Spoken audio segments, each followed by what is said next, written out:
قرآن مجید سورۃ الحجرات کی آیت نمبر 12 میں اللہ کریم نے فرمایا یا ایھا الذین آمنوا اجتنبوا کثیرا من الظن ان بعض الظن اثم۔ اے ایمان والو، بہت سارے گمانوں سے، بہت سارے خیالوں سے بچو۔ فرمایا بعض گمان بھی، بعض خیال بھی گناہ ہیں۔ کیسے بچیں؟ فرمایا ولا تجسسوا، یہ جاسوسی چھوڑ دو، یہ کسی کی باتوں، چھپی ہوئی باتوں کو تلاش کرنا چھوڑ دو۔ اس سے تم گمانوں سے بچو گے، وسوسوں سے بچو گے، خیالات سے بچو گے۔ نبی کریم صلی اللہ تعالی علیہ وسلم سے اس نے کہا مجھے زنا کی اجازت دے دے۔ حضور فرمانے لگے آگے آ جاؤ۔ حضرت عمر کہتے مجھے بڑا غصہ تھا، میرا دل کر رہا تھا اٹھوں اور 2 تھپڑ ماروں اسے۔ طریقہ ہے بات کرنے کا۔ حضور نے بلایا، پاس بٹھایا، تھپکی دی۔ فرمایا ایک بات تو بتا، تیرے سوال کا جواب پھر دیتا ہوں، ایک بات تو بتا۔ یا رسول اللہ صلی اللہ تعالی وسلم ارشاد فرمائیے۔ حضور فرمانے لگے تو پسند کرتا ہے کہ تیری بہن کے ساتھ کوئی زنا کرے؟ پسند کرتا ہے تو کہ تیری بہن کے ساتھ کوئی زنا کرے؟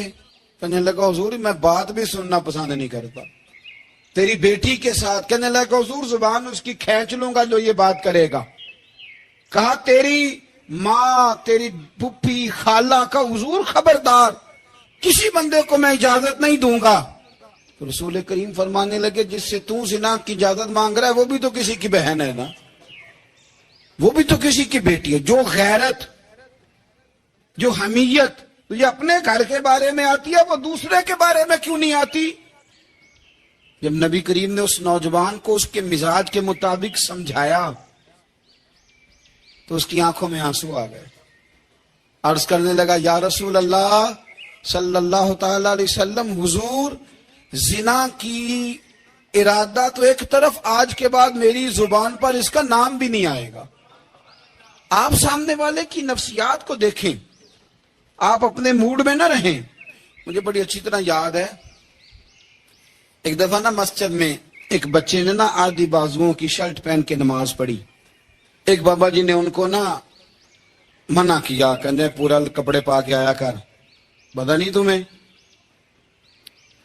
وہ کہنے لگا، بچہ کہنے لگا نماز ہو جاتی ہے، بازو آپ فولڈ کر کے ایسے کر کے، بڑے بازو فولڈ کر کے پڑھیں گے تو کراہت ہے، لیکن ویسے بھی آدھے بازو والی شرٹ میں نماز ہو جاتی ہے، لیکن اچھا عمل نہیں۔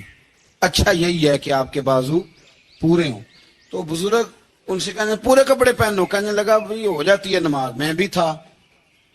تو مجھے انہوں نے کہا جی حضرت صاحب بات سننا۔ میں نے کہا جی حکم۔ کہنے لگے ان کپڑوں میں نماز ہو جاتی ہے؟ میں نے کہا جی ہو جاتی ہے۔ کہندے لگتا ہے منڈا چودھریاں دا ہے، منڈا لگتا ہے چودھریاں دا ہے۔ فٹافٹ اسی وقت انہی پیروں پہ میں کہا جی ہے واقعی چودھریاں دا بچہ، لیکن مسئلہ یہ ہے کہ دین چودھری کے لیے بھی وہی ہے اور غریب کے لیے بھی۔ تو آپ اس بچے بیچارے کو اندر آنے تو دیں، اس کو مسجد میں داخل ہونے دیں، انشاءاللہ کپڑے بھی ٹھیک پہن کے آ ہی جائے گا۔ لیکن ہم نے تو ذہن بنا لیا ہے کہ ہم نے اپنی مرضی کے مطابق لوگوں کو قابو کرنا ہے۔ ہم لوگ لوگوں کی ذہن کے مطابق اترنے کو تیار نہیں، بس سارے میرے مطابق چلیں۔ یہ تو بات کو پیشوا کرے گا، مقتدا کرے گا، وہ بھی سمجھائے گا۔ رسول کریم علیہ الصلوۃ والسلام لوگوں کو جبرن نہیں جھکاتے تھے، حضور دلائل دیتے تھے۔ نوجوان بچوں کو موقع دیں، انہیں سمجھائیں، انہیں قائل کریں، ان سے پیار کریں، ان کی نفسیات کو سمجھیں، اس کے مطابق ان کے ساتھ آپ ڈیل کریں، پھر آگے بڑھیں۔ عورتوں کے بارے میں میرے نبی کریم علیہ السلام نے بڑی نصیحت فرمائی ہے۔ محبوب کریم فرمانے لگے عورت ٹیڑھی پسلی سے پیدا کی گئی ہے، سیدھا کرنا چاہو گے ٹوٹ جائے گی، یہ جیسی ہے اس کے ساتھ ویسے ہی گزارا کرو، اس کی نفسیات کو سمجھ جاؤ۔ عورت تھوڑا سا چاہتی ہے کہ وہ کھانا پکائے تو اس کی تعریف کر دی جائے، تو بھئی کھڑی ہے صبح سے باورچی خانے میں، 2 لفظ بولنے میں کوئی حرج ہے؟ اور اگر کبھی نمک زیادہ ہو بھی جائے تو کیا خیال ہے، بیوی جان بوجھ کے زیادہ ڈالتی ہے؟ اس کا شوق ہے کہ اس کی انسلٹ ہو۔ ہمارا رویہ اتنا سخت ہوتا ہے، بعض اوقات اتنا تکلیف دہ ہوتا ہے کہ اس سے جذبات کو ٹھیس پہنچتی ہے، مزاج میں خرابی آتی ہے۔ تھوڑی تعریف دیکھیں، عورت چاہتی ہے تھوڑا سا کہ میرے خاندان والے، میرے سسرال والے میری تھوڑی عزت کریں، تو وہ اگر سارا کو چھوڑ چھاڑ کے آ گئی ہے تو جس طرح ہم اپنی بیٹی کے لیے ذہن رکھتے ہیں عزت کا، اگر تھوڑا اس کے لیے بھی بنا لیں گے تو میرا خیال ہے کوئی حرج والی بات۔ ہم نا لوگوں کا خیال رکھنے کی بجائے لوگوں کو چڑھاتے ہیں۔ ناراض تو نہیں ہو جائیں گے آپ؟ نہیں، رہن دینے ہیں، لگتا ہے تو ہو جانا ہے بھائی، چڑھاتے ہیں لوگ۔ کسی نے کہہ دیا نا کہ یہ میرے گھر نہ آئے آج کے بعد، باپ نے بیٹے کو کہہ دیا یہ تیرا رشتہ دار نہ آئے، وہ کہتا تو سویرے ضرور آئی، ویکھاں گا تینوں کیڑا ڈکدا ہے، آنا صبح۔ وہ کسی نے کہہ دیا نا اس گلی سے نہ گزرنا، کہنا میں بھی گزروں گا، تو دیکھ لے جو تو نے کرنا ہے۔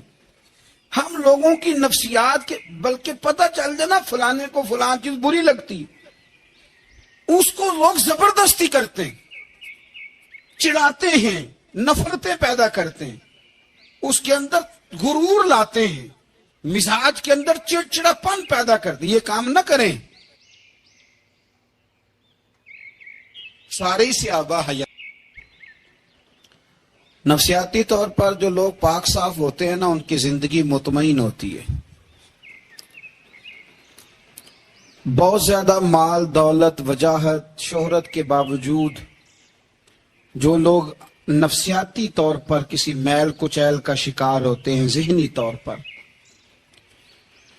وہ ساری صلاحیتوں کے باوجود بھی کمزور، بے چین اور بے سکون رہ جاتے ہیں۔ زندگی میں گمان، سوچ، اپنی نفسیات کو ہمیشہ اچھا رکھیں۔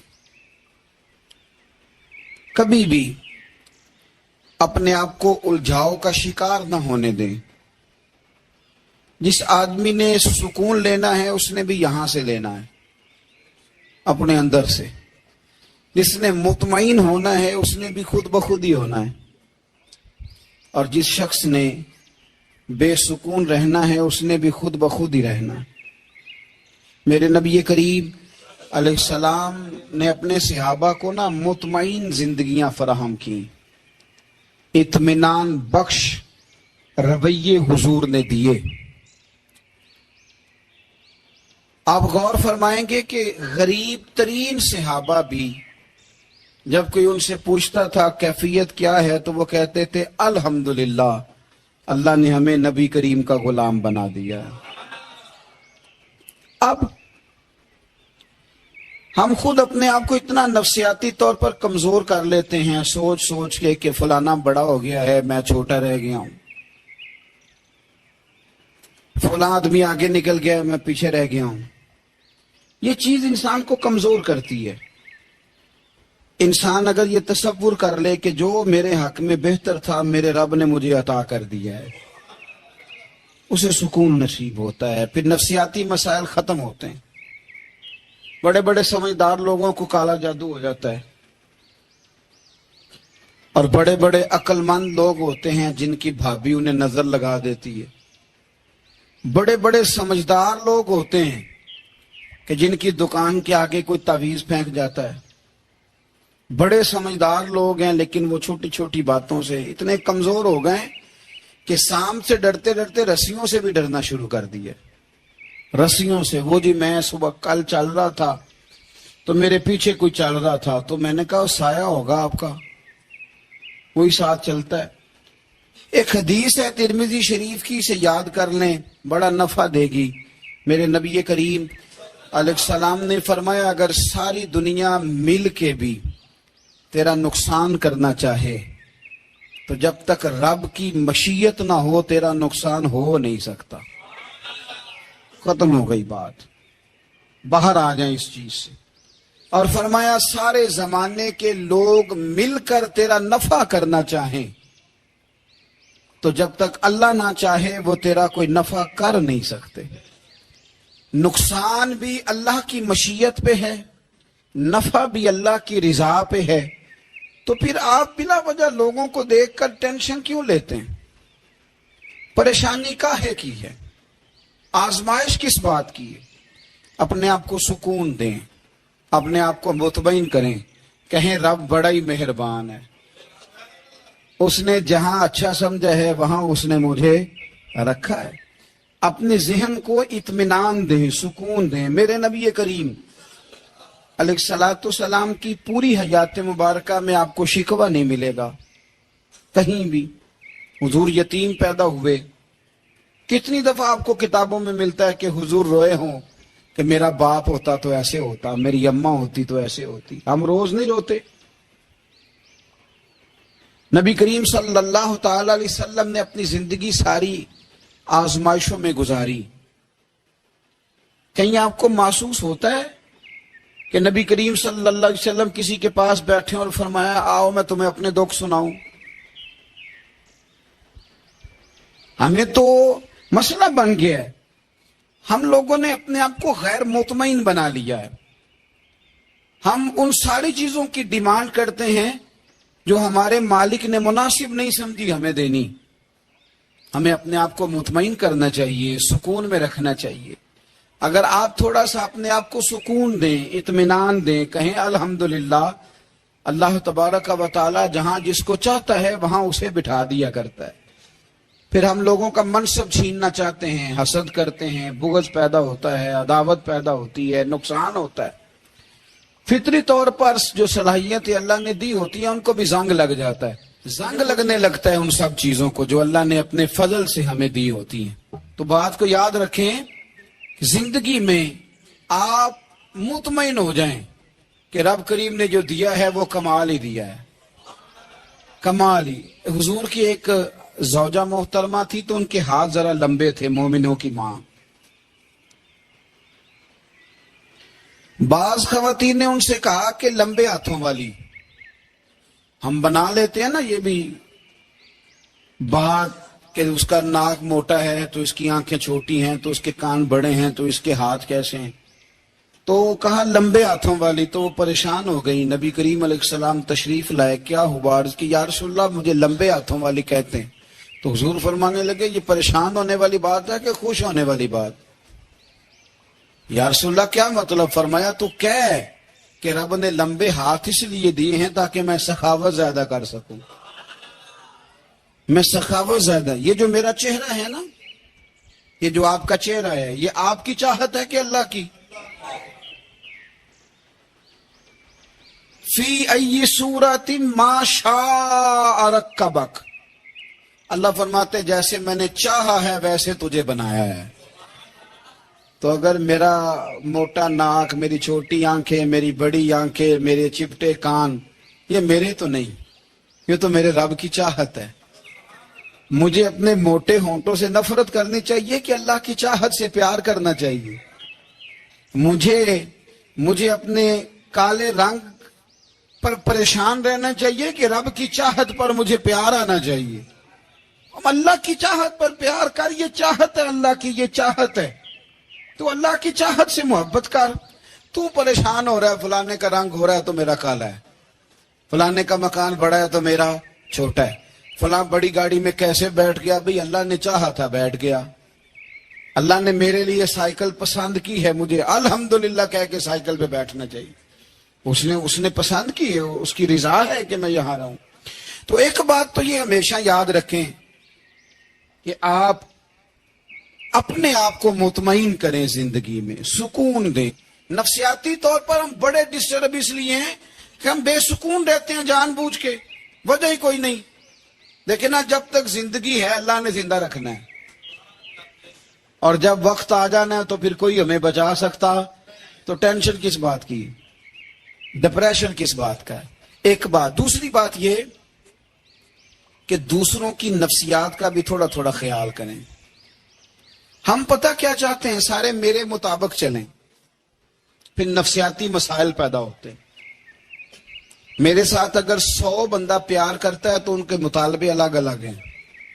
کوئی کہتا ہے جناب کو پیار ہی کرنا چاہیے، ہر ایک سے مسکرا کے ملنا چاہیے۔ کوئی کہتا ہے حضرت صاحب اتنا بھی پیار کریں تو لوگ نگل جاتے ہیں، تھوڑی ڈنڈی پٹی بھی ہونی چاہیے۔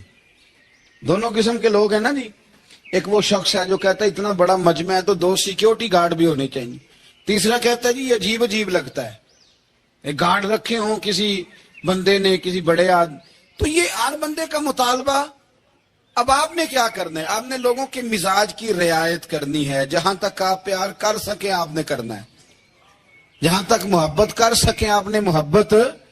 نبی پاک نا بچوں کے مزاج کا خیال کرتے, چھوٹے بچوں. حضور پاک سے گزرتے تو فرماتے السلام علیکم.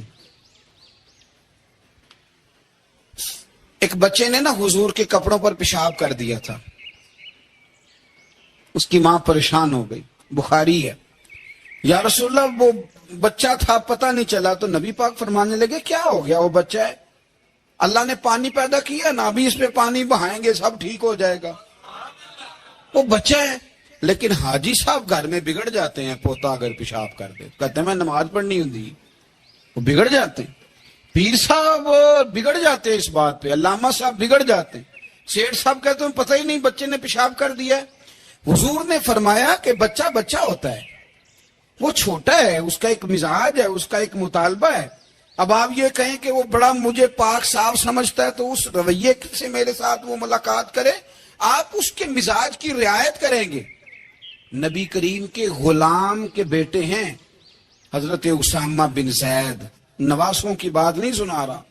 زید بن حارثہ حضور کے غلام تھے, ان کے بیٹے ہیں. چھوٹی عمر تھی, ناک بہ رہا تھا. ویسے دادا جی ناک صاف کر دیتے ہیں پوتے کا. ہو سکتا ہے وہ ڈانٹ دیں کہ چل دوڑ جا کتنا گندا ہے. اماں سے کہتے ہیں ناک صاف کرے, چل نالائق. نانا بھی کہتے ہیں بھاگ جا. کیونکہ وہ حاجی صاحب نے وضو کرنا ہے, نماز پڑھنی ہے, تو ان کے قریب یہ چیز آ گئی تو بڑا مسئلہ بن جائے گا. نبی کریم صلی اللہ علیہ وسلم نے کہا عائشہ اسامہ کے ناک بہ رہی ہے صاف کر دو. حضرت عائشہ کہتی ہے میں ذرا اٹھی کو کپڑا دیکھ لوں تو حضور جلدی سے اٹھے. ایک روایت تو یہ کہ حضور نے ناک پونچھ دیا, دوسری میں کہ نبی پاک قریب پہنچ گئے.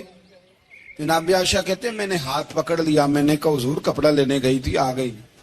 کہتے میں نے اپنے ہاتھوں سے ان کی ناک صاف کر دی, ریٹ صاف کر دیا. اللہ کے رسول گویا میری طرف دیکھ کے مسکرائے, حضور راضی ہوئے.